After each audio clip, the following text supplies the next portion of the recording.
Dans ce tuto, nous allons créer un tableau de croisée dynamique suivi d'un graphique dynamique.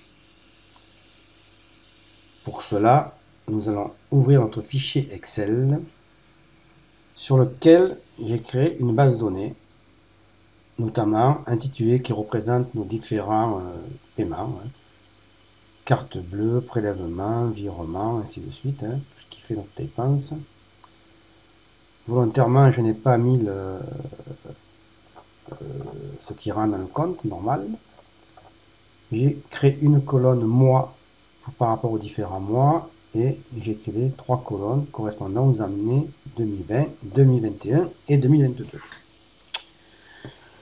Donc là, nous avons à peu près, je crois, de mémoire, nous avons à peu près, je vais voir ça ici, hop, nous avons à peu près 510 lignes à traiter.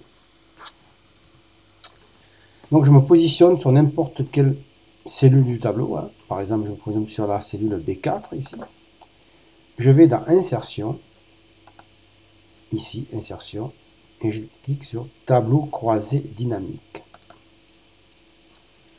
Il me demande ma plage, donc elle est bien présente, et je clique sur Nouvelle feuille de calcul et je fais OK. Donc là, nous avons deux tableaux. Nous avons le premier tableau ici qui est vierge et le tableau de données. Donc ici, c'est la partie filtre. Ici, c'est la partie colonne, c'est-à-dire que ce que je vais renseigner en colonne, la partie ligne et les valeurs que je veux avoir, que je veux obtenir. Donc dans la partie colonne, dans la partie ligne, je vais mettre intitulé, qui va donc représenter carte bleue, chèque, espèce, prélèvement. Dans la partie colonne, ici, je vais mettre valeur, plutôt, je vais mettre l'année ici.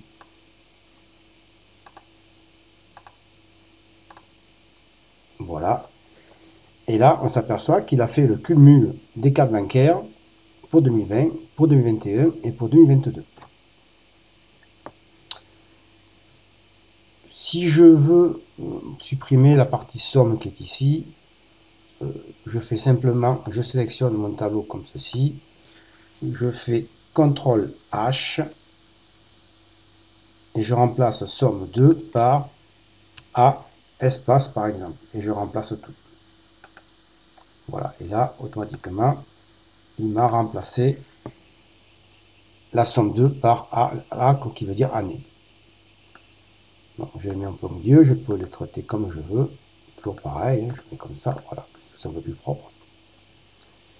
Si je clique en dehors du tableau, vous voyez, mon tableau de données n'apparaît plus. Donc, il faut que je clique sur une donnée ici pour que mon tableau apparaisse. D'accord? Donc je n'aurais pu avoir par exemple que deux années. Donc j'avais supprimé 2020 et là j'ai bien 2 années. Si je remets 2020, là vous voyez par contre il me l'a mis après puisque je l'ai rajouté. Donc je vais revenir en arrière avec mes flèches qui est ici, annuler champ, pour qu'on revienne au départ. Maintenant, par rapport à ce tableau, je vais voir créer un graphique dynamique. Mais pour cela, je vais positionner sur analyse du tableau. Vous voyez qu'ici, quand j'ai cliqué dessus, là, je n'ai rien ici. Quand je clique sur les données, j'ai ici outils de tableau croisé dynamique. Donc je vais aller dans création, je vais aller dans analyse de tableau croisé dynamique et je vais cliquer sur graphique croisé dynamique. Là, il me présente plusieurs tableaux. Je prends le premier pour l'instant, c'est le seul qui m'intéresse. Et il va me créer un tableau. Donc là, on s'aperçoit qu'il a repris les informations qui sont ici et il nous a synthétisé par des lignes ou des colonnes. On voit bien que l'année 20 c'est en bleu, l'année 21 c'est en orange et l'année 22 c'est en gris. Fort de ça, j'aurais pu très bien faire un filtre sur les mois. Alors je mets filtre mois ici, je le mets dans la partie filtre ici. Ce qui a pour effet ici de me faire un petit onglet avec une cellule où c'est marqué tous ici. Et là, je peux sélectionner un mois. Par exemple, je fais janvier.